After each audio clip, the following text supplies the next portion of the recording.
Hi, I'm Bock Clark, a freelance reporter.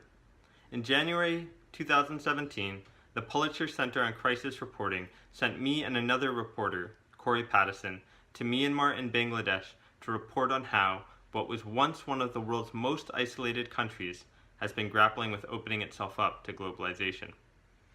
For over half a century, Myanmar was one of the most isolated countries in the world, ruled by a military dictatorship that was accused of numerous human rights abuses against its people.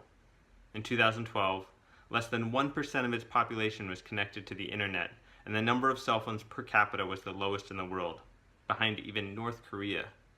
But that same year, the military dictatorship began to liberalize, eventually allowing democratic elections in 2015 that swept it out of power and opened the nation to globalization. Myanmar's emergence as a democracy has empowered its citizens with new freedoms and a booming economy, but it has also caused disruptions across the country. It's amazing to see the changes.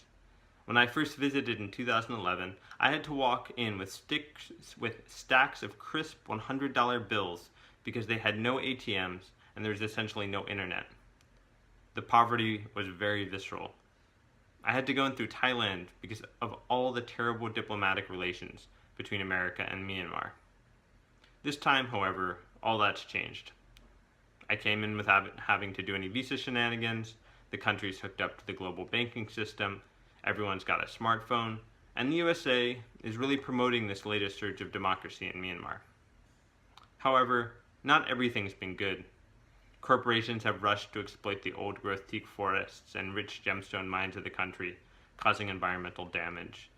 Nearly 70% of the country's population has rushed online in less than 4 years, upending traditions and social norms.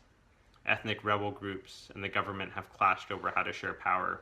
In fact, it's in the midst of what's considered the world's longest-running civil war. And America and China have dueled to influence the new government, trying to tip the balance of power in Southeast Asia in their favor. I traveled over 1,000 miles across the country, from north to south, to report how these things are playing out.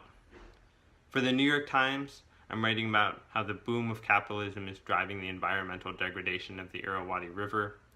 For Wired, I'm writing about how the smartphone revolution that's underway here, it's the fastest a country has ever gone online, is changing the nation. For Men's Journal, I made the first kayak expedition of a section of the Irrawaddy River to see up close how Myanmar is changing.